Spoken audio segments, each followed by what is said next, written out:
You are listening to Survival Stories with Jacqui. Welcome, survival warriors. If you are a victim or survivor of trauma, then you're in the right place. In this show, we'll explore the extreme strength displayed by victims of trauma as they journey through life to the survival pinnacle. My name is Jacqui, and I am so grateful to be here today to share my survival with you.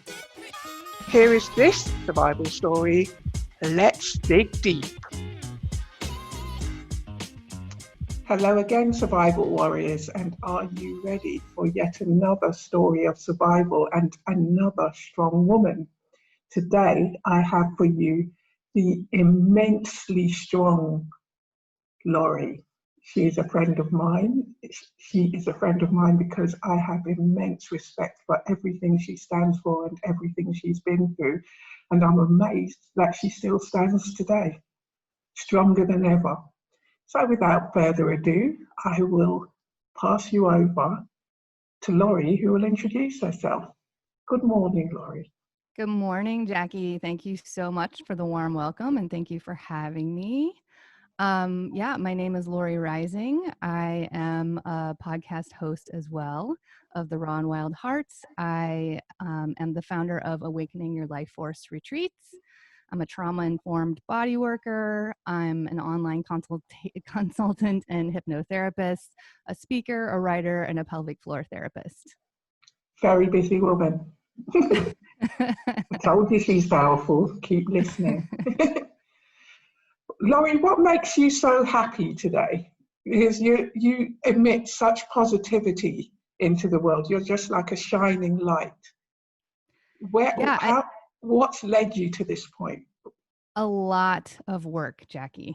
I have put in a lot of work.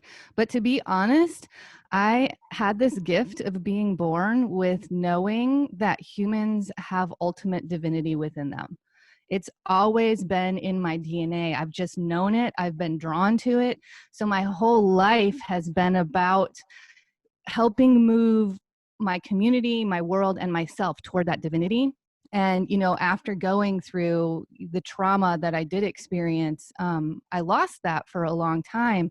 But because I always had that really deep imprint that we have that divinity within us, it gave me the strength to claw my way back. And this took years of work and therapy and seeking and learning and educating and crying to get myself back into this space of divinity. And I'm not there. I think we're always moving there. We have, moments of divinity, but we also live in a culture that can really decrease that vibration and that frequency as a fear culture, which is why I want to smash this fear culture, especially for for people growing up. So I think those two things combined give me the smile that I have today.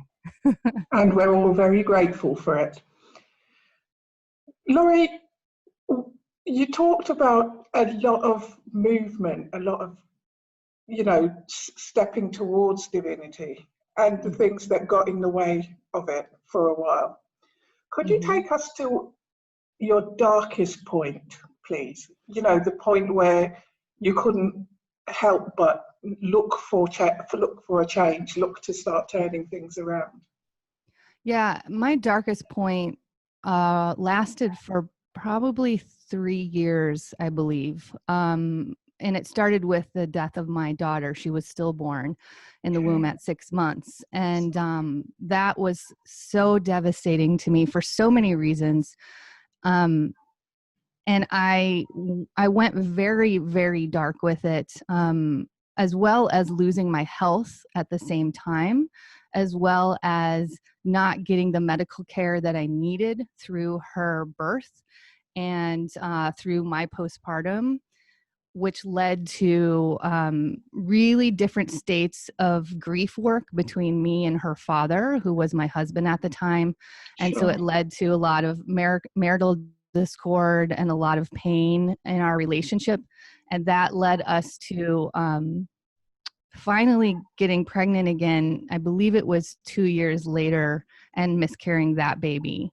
Oh, And no. so probably about a year after that loss is when the loss of my health had increased and the loss of my marriage was pretty imminent.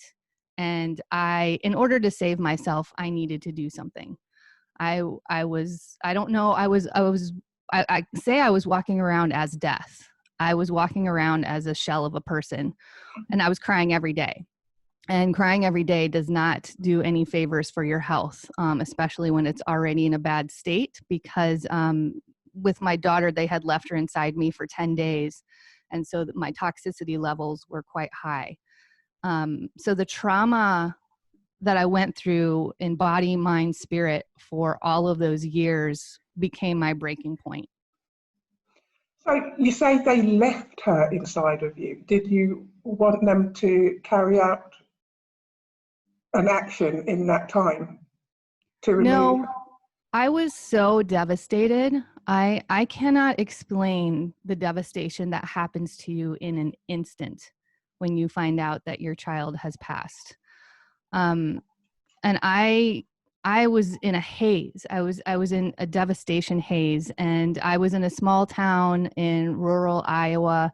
They had never seen this before. They had never dealt with it, so they just weren't prepared into how to work with it. And so I don't think that they did the right protocol in my first hospital stay, and it wasn't helping her to be birthed. It was pretty much moving towards blowing up my uterus. And so I was in that hospital for a few days, I think. And like I said, it's like I said, it's pretty hazy for me. And then since they didn't know what to do, they thought, well, if we send you home, maybe she'll be born naturally. So I spent that time on my acreage, on my land, crying and walking and praying that she would be born. And I just remember I was doing so much walking and so much crying, and just at any point waiting for her to be born, because that's what they told me would happen. I had never experienced anything like this. And Well, after 7 days, my body was not letting her go. It was actually a really healthy pregnancy, and she was a really healthy baby. And so it was like my physical body didn't accept that the pregnancy was over. And then I was sent on to a bigger hospital an hour away. And I think they had more experience with this type of scenario. sure. And they were able to get her birthed, I think, within 24 hours. I'm pretty sure we had checked in that morning, and she was birthed at 10:26 that night. Wow. Yeah, it was. That's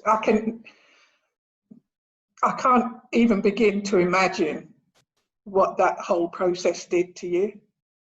Yeah, exactly. And I don't think I imagined what it did to me. You know, like I said, there were so many layers to it. I was adopted as a baby, and me having that biological connection with my daughter was, I think, kind of otherworldly for me. And I'm sure it is for everyone. I can't speak to someone else's experience or another woman's experience, but I know for me, never having that biological connection growing up was a pretty big wound. I had a big abandonment wound from birth, and so the layers of grief went through kind of different dimensions. You know, it went through physical dimensions, spiritual dimensions, biological dimensions. There was just so many layers to it.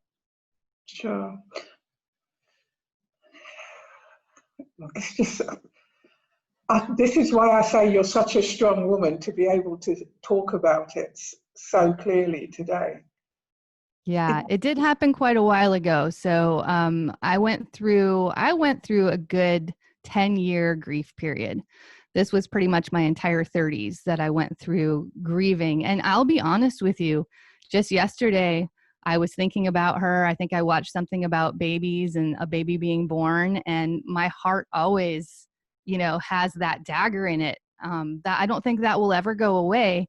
But that's also what I'm here to say, is that through trauma, I don't know that we ever get rid of trauma. I think that it evolves. I think it changes. And I can tell you that I am here and I want to live a really full, amazing life while I'm in this human form on this planet. And I will always miss her. And I'll always be sad that I'm not going to have a biological child. That's not going to change, but I also honor it. I honor that sadness, and I honor that experience. And I honor it enough that at this point in my life, I'm ready to live out loud, fully, as happily as I can, and I think having that experience drives me even further to not succumb to the stresses that we have constantly in our culture, and the conditioning that our culture is creating for us, because I want happiness. I've spent so many years crying and grieving that I'm done with that. I'm not saying that it won't ever come again, and it comes in waves, but I'm done with that kind of despair. I've been there, I've felt it, and I know it. I don't fear it, but I also know what it took to elevate me out of that into my divinity again. But I do believe that her spirit will always live on in you. Oh, absolutely. We communicate. We absolutely. I'm 100% believer, because she would never have wanted you to spend your whole life in grief. She'd want you to carry out the works that you're doing today. Absolutely. And the world is better for it. Yeah, she's a feisty spirit. She's a pretty special one out there. Could I ask you, how did your husband take it? Because I know he's now your ex-husband, but at the time, did it unite you, or did it draw you further apart? How did he? In the beginning, we were definitely very united. He was very strong for me, and I don't know that he even felt like he had space to be in grief about it, because I was in such devastation. We went through so much trauma just to bring her into the world. Sure. And he's not someone who loves to express his feelings. That has been a part of him and his life's journey. And so I don't know how it definitely, because I was so expressive in grief and he was so internal, and he couldn't understand, especially the bodily or physical trauma that I had been through. And so we started to grow apart through our grief process. And that was really difficult. I couldn't be around babies. His sister had a newborn baby across the room from me in our first hospital stay when we found out that she had passed. Wow. And then the day that she was born, his brother had a newborn baby that same day. So yeah, that's why I say there were so many layers to this. Like, I can't even sometimes comprehend what him and I went through. And I really do believe that we both have so much strength from it, but we processed it in such a deeply different way. And he wanted to be a part of those babies' lives, and I couldn't bring myself to be around babies. I had so much bitterness and sadness and grief. I literally couldn't see babies. And so it created a lot of strife in my life. I lost a lot of friends. I lost a lot of community. I was angry. Like, there was just anger pouring out of me. I only saw the people that didn't really want to have babies, or they got pregnant easily, or I didn't see the positive experiences, and I couldn't even fathom how to let myself. And I think a thing that not many people realize, in a pregnancy, even though a lot of people go, it's not a baby yet because it's not born yet, it is. This person is attached to you, and you live so much through, you become like buddies. Absolutely. I would like to talk to these people, because in the womb, babies are developing and learning so much. Like, that's why I do the work that I do now, so that we can understand what's happening with that development period, and how informative it is for the rest of their lives, even as adults. I think it's important to understand, because it would help people understand how to help people who lose children, people who have stillbirths, people who, who miscarry. It's an important thing. I always remember with my daughter, the thing that saved her was the connection that I had to her. Mm-hmm. I knew, and she's still exactly the same today. Mm-hmm. If you want to bring a smile, just give her food. And she always moved every time I ate breakfast. So Mm-hmm. the morning that she was born, I ate my breakfast, she didn't move. Mm. And Yes. so I tried cold ice water, she still didn't move. I tried something else, she still didn't move. So I called my friend's mother who worked at the hospital, and she said, no, come on down, let's check this out. And they monitored and said, she's not moving much, it's like she's sleeping too much. So she was delivered by cesarean, and they found out that her placenta had become detached, the umbilical cord, so she was getting no nutrition. Can you imagine if that connection wasn't there, she wouldn't be here. Absolutely. And I told her the story, but I told her in the way that, see, if your mother wasn't so attached to you, you wouldn't feel it today. But I think the work you do is amazing, because you recognize that and you help others recognize it. Absolutely. That's gosh, that's the divinity of humans. We were actually made with instinctual medical wisdom.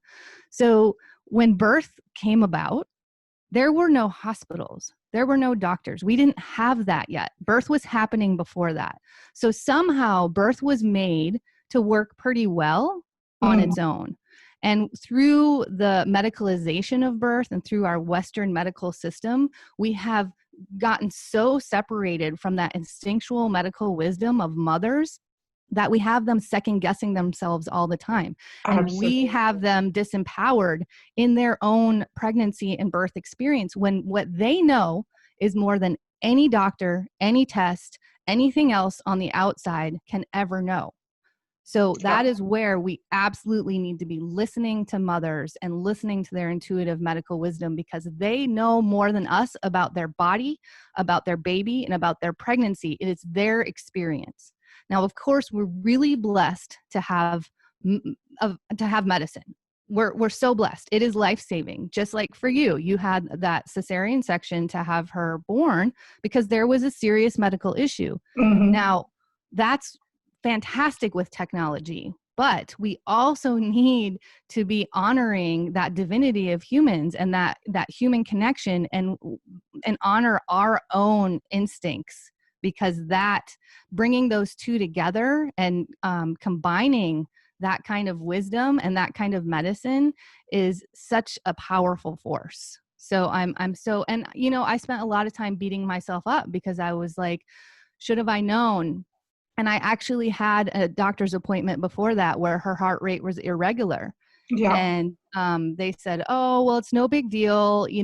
This is funny. I haven't thought about this in a long time. But they said, it's no big deal. We'll have you see the specialist, but it's not a rush. And I was like, are you sure? And they were like, yeah. So I made the appointment with the specialist. I even went back the next day because I was so worried about it, and I just wanted them to check her heartbeat. And so they did, and they said it was normal. So then I was able to relax a little.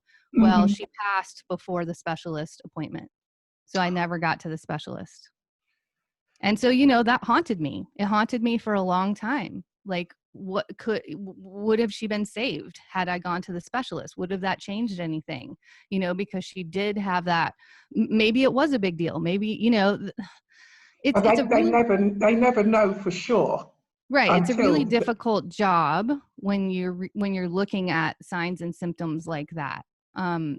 So, after she passed, those same doctors were telling me, well, this just happens sometimes. And that was unacceptable. I was irate. If you can imagine, you're grieving you're devastated. You're starting to deal with lots of hospital bills. Had to pay so much money. I had to go back to work. I was crying every day while I worked, but I had to make the money to pay the hospital bills. And then you have doctors, brushing it aside and saying, well, this just happens sometimes. Her autopsy was perfect. My body was perfect. My body wouldn't even let her go. It still thought it was pregnant. And so, that is, words are really powerful.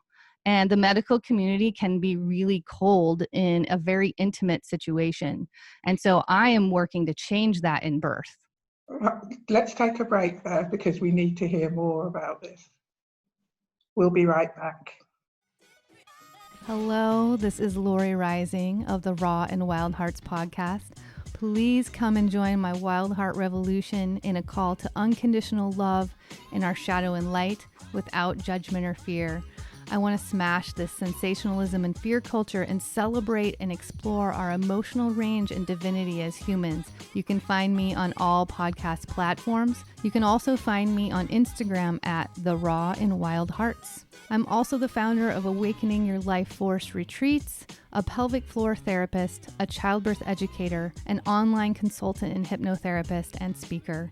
Look for my No Holds Barred book on childbirth in late 2020, and shortly thereafter, look for my memoir about my own journey through deep devastation and grief into fulfillment and love and laughter in this beautiful space of life and humanity. Check it all out at www.therawandwildhearts.com.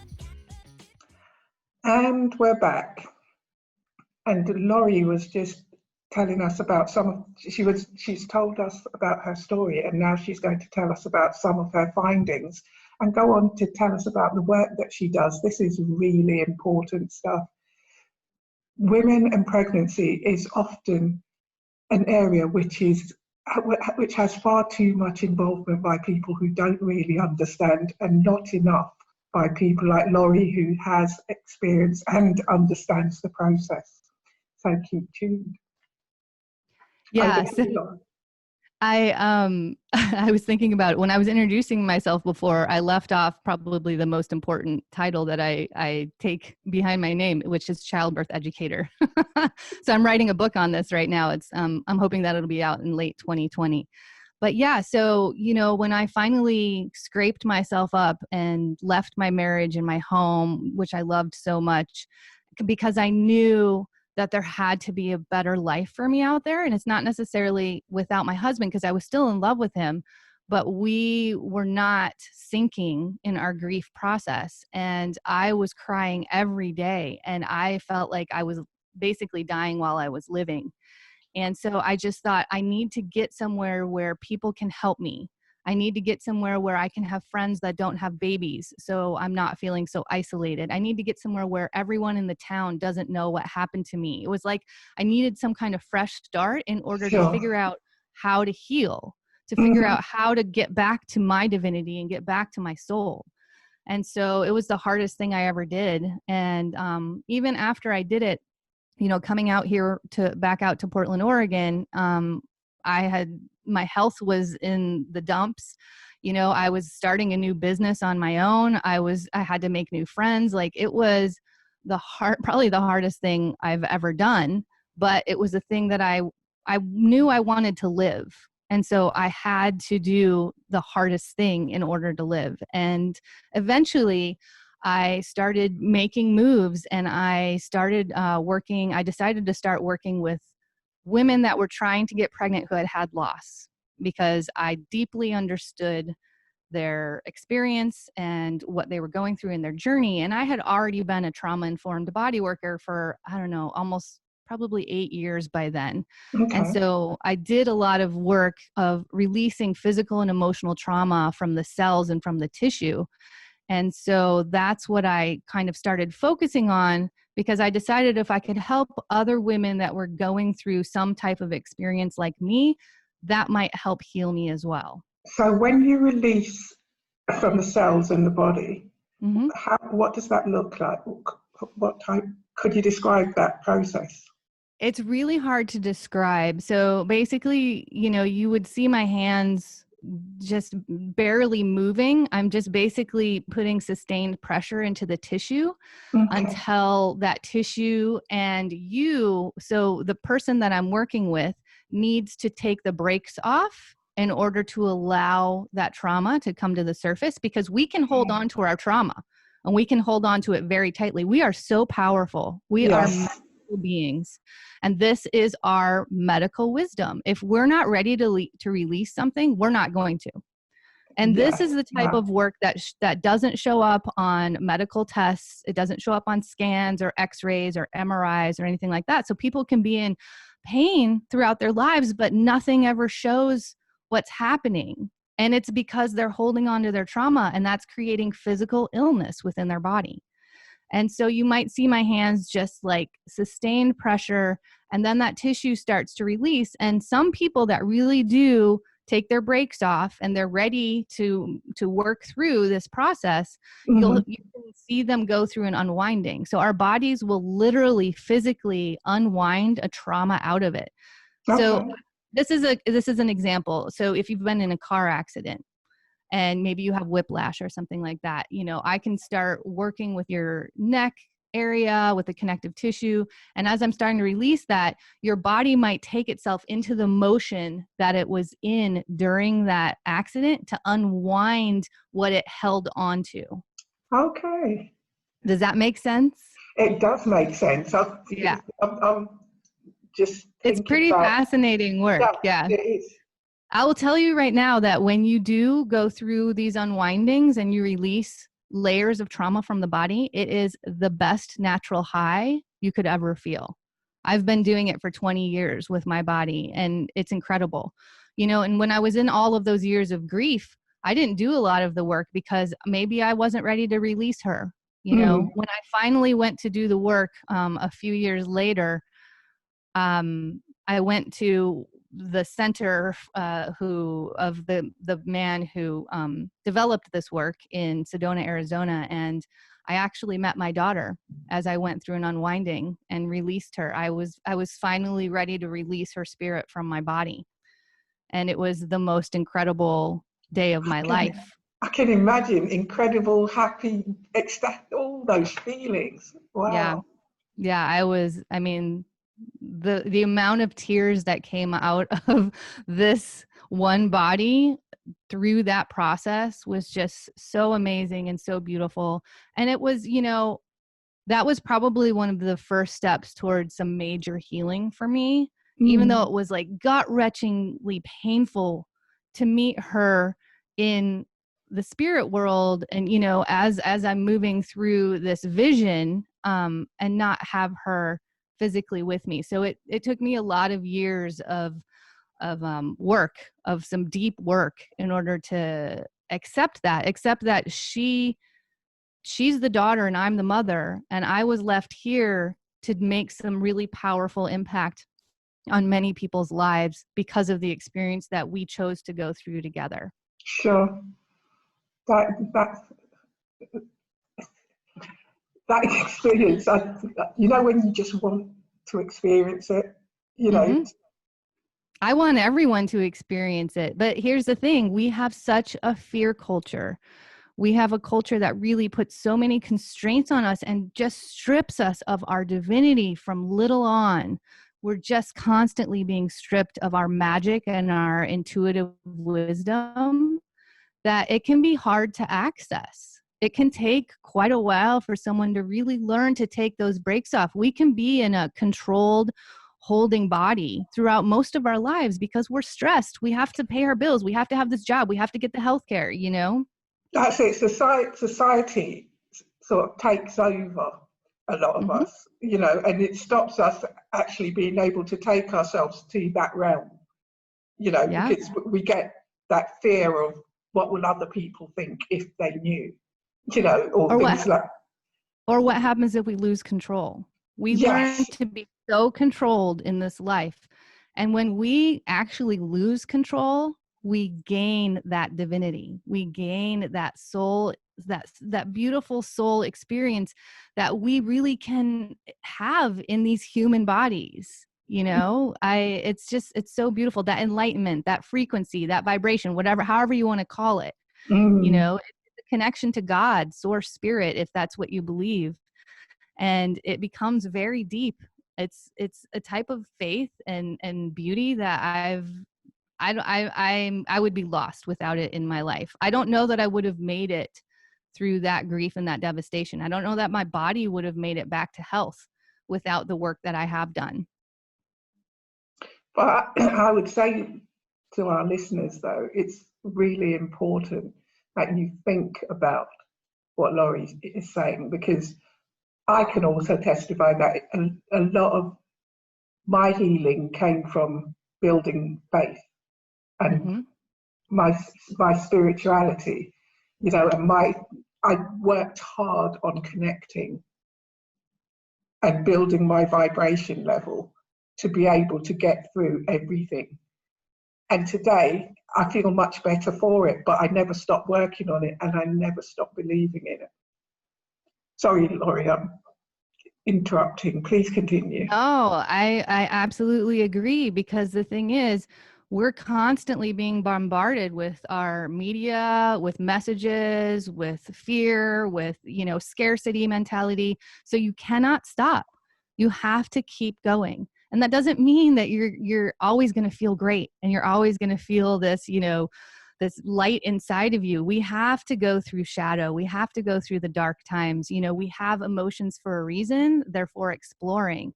But when we can, let go of that control and really, I will tell you right now, after my daughter died, it is the most I have ever felt in my life.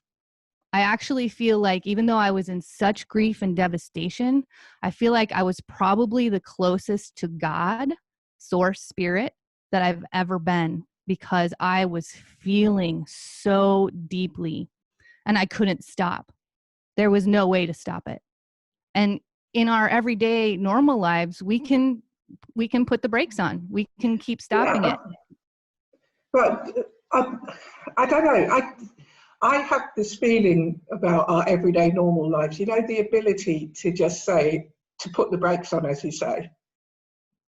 It doesn't feel normal, to just put the brakes on. Sometimes, and it's something that I often advise with my students, to just let things flow. If you're down, go with it, because it will pass, but you've got to go through some things in life to be able to get to a better place. Absolutely. The light comes with the dark, when we look at our shadow side and explore our dark periods of time, that's what brings the light in. That's where I really feel like I don't know any other way to live. Like, I only know how to fully be in what my emotions are. And that means some days I'm taken out, some days I'm not functioning in the same way that I could be or might be if I put the brakes on. But it also means that I get to a lightness and a different frequency much more quickly and almost authentically, because I explored what was happening in my body, in my soul, in those that emotional landscape. Do you think that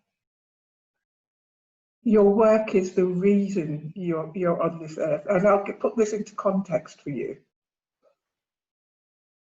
In my life, there's times when I've said I must have been a rat in my past life for some of the things that have happened.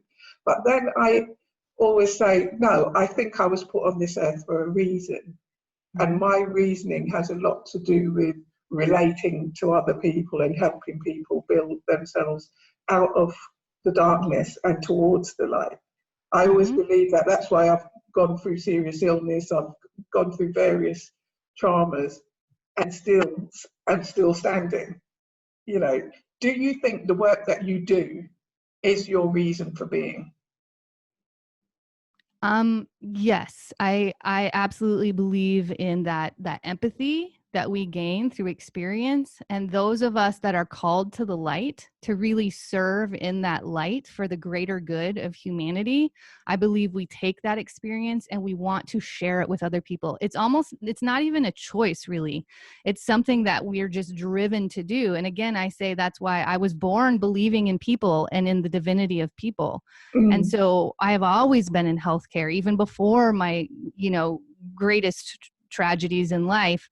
But, I came in with an abandonment wound. And so that could have been part of why I moved into healthcare, to try to help other people that may have been going through something like that. And so, yes, I believe it's been my mission in life, because believe me, I did not want to work with babies. I didn't have a baby.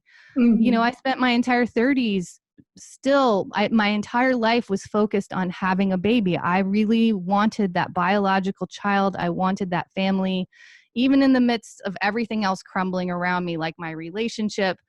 I lost all of my trust in the world. And so, meeting someone else was, even though I thought I was trying, I don't even know that it was on the table to start a family with someone else. I desperately wanted it to be. And so that's why I think I was stuck in grief for even longer. I think that's why I went through so many years of pain and grief, because I didn't really allow myself to fully embrace this gift that I was actually given by continuing on in this life and what I could do for other people. Even though I'd been helping women get pregnant the entire time. I'd been helping families have more natural and transcendent births. I'm an advocate for changing the way that we view cesarean section birth, because we will always need it. It's life-saving. We are abusing it. We're using it way too much, and it's decreasing our adult immunity by a third. And I think that needs to be talked about as well. And we should just be using it when it is a severe medical condition and the risk outweighs the benefit. But what I want to say is, every birth is so beautiful and special and celebratory and divine. And I don't like that cesarean birth becomes a medical event. And sometimes we forget that this is still a beautiful birth. This is a birth. This is this mother's child coming in. Even though we're assisting this child coming in, there should be a different environment, because with that environment and mothers feeling relaxed and balanced and not in complete fear, those babies are coming in that magic and divinity, and their health will be better. I've seen this over and over. But if we're not caring that our moms are in fear and terror of this medical process, then we're doing an injustice, because those babies are still, they come in the way that they come in, but birth is all about love. Love is the gas for birth. It's literally the best medicine that we have for birth, whether it's a medicated birth, a natural birth, a cesarean section, a surgical birth, it doesn't matter. But if that mother is absolutely surrounded in love, with positive language, with encouraging language and intentional language, those babies will come in even with a more developed immune system, even if they're not getting it biologically. That's how magical we are. Yes. I hear you. I'm hanging on to your every word right now, because you're fascinating. Yeah. So, the way that I've evolved in my career, I'm pretty impressed with God's source spirit and the way that they've moved me in my career, and my passion and my tenacity for this, because I do believe that we can change the world with the way that we birth. And I know that through my own adoption process. I know that through my own birth experience. I know that through working with hundreds of women and families with their births and what I've seen, which is why I'm writing this book. And I feel like I've kind of unlocked this piece of birth that is so primal and so instinctual, that I want this message out.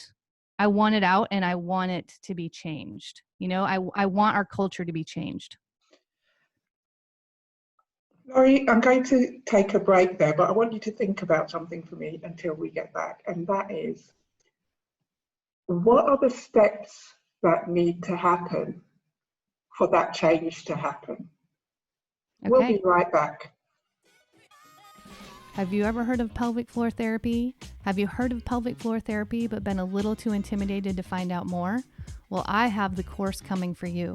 Based off of my popular Awakening Your Life Force retreats, I will be bringing to you a pelvic floor webinar so that you can get to know your pelvic floor a little bit better. We'll be doing pelvic floor education, assessment, and tools and techniques, as well as guided meditation and energy work to get more in tune with your pelvic floor, your root chakra, and your life force. This course will be available by September 2020 on my website, www.therawandwildhearts.com. Head on over and join the Wild Heart Revolution email list, and be sure to be one of the first to know when this webinar drops. And here we are again. Lori has had me on the edge of my seat, and I just need to hear more. So I'm going to stop talking and let her get on. All right. Yeah. So steps to make that happen in the birthing world. It's not easy because this has been going on for a very long time. But education is number one. You know, it is proven that women that take an independent childbirth class and or have a doula have 50% less medical interventions. Okay. So what we need to do is we need to have better access for independent childbirth education. Because when we're only utilizing the education of the system that is a fear-based and liability-based system and an over-medicalized system, then we are then we're being swayed into their rules and regulations over our instinctual medical wisdom. Mm-hmm. So we need better access to independent childbirth education.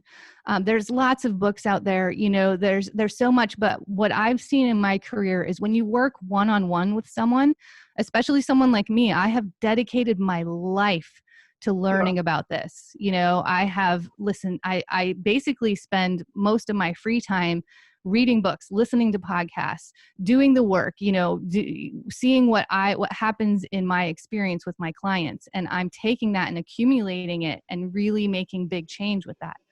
Number two, and this is the hard part, is that when women experience trauma in childbirth, emotional and or physical, which they both happen quite often, we do need more accountability. Now, this is really hard. This is why you don't see a lot of accountability after that happens, is because those women are dealing with trauma and they're now a mother to a newborn. And any mother out there that has a newborn in the postpartum period knows that that becomes your entire life, 24 hours a day, 7 days a week. So most people don't have the emotional capacity to go back and make complaints and follow up with the trauma that they experienced. So they just say, you know what, I'm past it, I'm going to move forward. And their lives might never even be the same. This is such a pivotal moment in a woman and a baby's life that we can change those lives into transcendence, or we can create trauma. So this is where I find it absolutely important that we be talking about this. And then the next thing that we can do is use our dollars. Who are you supporting? These are for-profit businesses. Hospitals are not nonprofit. Yes. And so with your money, you can show who is it. Is this a healthcare team that is surrounding you with love? Do they want to know what you want for your experience, or are they telling you the experience you're going to have? That it can be as simple as that. Yeah, but women need to know they're in control more than they think they are. You know, this is your birth. This is your body. This is your baby. And we have been disempowered over and over and over with people taking our babies away, with people telling us what we're going to do, with people persuading us into medical interventions when we don't have the full information. And so we need more accountability. We need more access to understanding the full risks and benefits and making an informed decision. I will tell you right now that parents that have full information and they make an informed decision about their labor and birth, even if they move towards medical interventions, do not walk away with trauma because they became empowered. But when you're being told or bullied into things in your labor and birth, you are completely disempowered, and that is what can create trauma. So we need that. We need more accountability, and you need to decide to use your money and use your insurance and decide who are you going to support. Support the healthcare systems that understand that you are the most important person in your labor, your birth, and for your baby. You have the most medicine for your baby. Now, of course, if there is a severe medical condition, again, our medicine is life-saving and we're so blessed to have the medicine. But what we need our medical providers to be doing is standing back. Europe is much better at this than the United States of America is. Yeah, there's been some movements here. Yeah. Yeah, we need them to be standing back and allowing instinctual birth to happen, which is healthier for mom and baby, and it's more transcendental for their entire experience. Sure. And if a medical issue comes up that's honestly requires medical attention, that's when we need your expertise, because you have educated yourself in this, and thank you for doing that. Mm-hmm. And then come in and help us. Absolutely. That's the support system that we need. So we just really need to be understanding the power dynamic here, and that the power is in your healthcare. You're hiring these people to be a part of one of the most important days of your life. And so you want to make sure those people understand that first and foremost. Yes. Yes. Oh my gosh. Sorry. Where can anybody get hold of you? Because to me, you're so important. You're such an important part of, this world, the light you're shining right now. Where can anyone get in touch with you or learn more about your work? Yeah, thank you so much, Jacqui. I love that. That's so sweet. So yeah, my main hub now is therawandwildhearts.com. My podcast is The Raw and Wild Hearts. I do a little bit about childbirth, but that podcast is about smashing the fear culture and really, looking at light and dark and owning our dark and opening up to our light. So there's a wide variety happening in my podcast as well.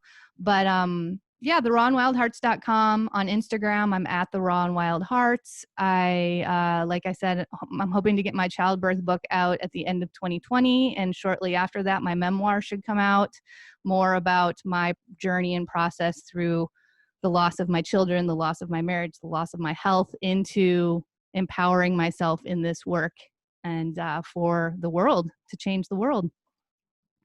I can imagine that everything you've said will happen, because the passion that you have is amazing. It comes shining through. You can't ignore it. Oh, thank you.